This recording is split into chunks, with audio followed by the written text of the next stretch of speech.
Bagi sebagian orang, kedua profesi notaris dan PPAT atau pejabat pembuat akta tanah dalam satu rang yang sama ini kerap dianggap memiliki fungsi dan tugas yang serupa. Padahal notaris dan PPAT sendiri adalah lembaga hukum yang sangat berbeda. Secara garis besar, notaris merupakan pejabat umum yang berwenang untuk membuat akta otentik dan kewenangan lainnya sebagaimana dimaksud dalam Undang-Undang Nomor 2 Tahun 2014 sebagaimana pasal 1 angka 1 Undang-Undang Jabatan Notaris.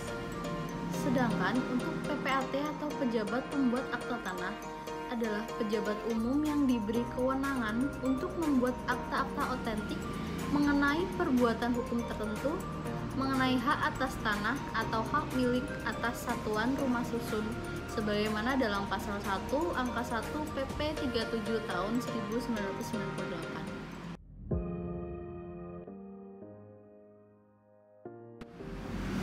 Di masa pandemi seperti ini, sebagai karyawan sebaiknya mengikuti protokol kesehatan sesuai anjuran pemerintah, yaitu dengan memakai masker dan mencuci tangan dengan sabun atau menggunakan hand sanitizer.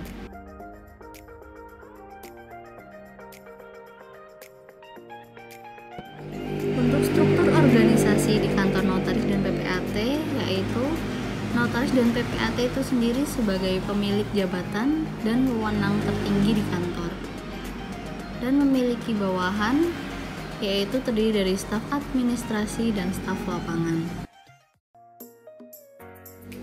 Untuk staf administrasi sendiri, yaitu melaksanakan pembuatan akta dan berkas kelengkapannya dengan mengetik, mengeprint dan menjadikan akta. Dalam proses pendataan dokumen, PPAT diperlukan pendataan klien terlebih dahulu. Pendataan klien diperlukan untuk memenuhi persyaratan pembuatan suatu dokumen PPAT. Setelah dilakukan pendataan, akan diperiksa kelengkapan berkas-berkas tersebut. Setelah berkas terbukti lengkap, sehingga pembuatan dokumen PPAT pun bisa terlaksana. Akta PPAT pun bisa dibagi menjadi beberapa jenis, yaitu yang pertama ada akta jual beli atau AJB, akta pembagian hak bersama atau APHB, dan akta hibah. Dan kemudian ada staf lapangan, yaitu melaksanakan pembuatan akta yang berorientasi pada lapangan, seperti mengambil data yang ada di kantor desa, melakukan pendampingan pengukuran besar tanah yang dilakukan oleh petugas ukur kantor pertanahan Kebumen, kemudian melakukan pengantaran berkas ke kantor Badan Pendapatan Daerah atau Bapenda, kemudian ke kantor pajak Pratama untuk mengurusi segala pajaknya, kemudian yang terakhir yaitu ke kantor Badan Pertanahan Nasional Kebumen sebagai proses akhir untuk mencetak sertifikat.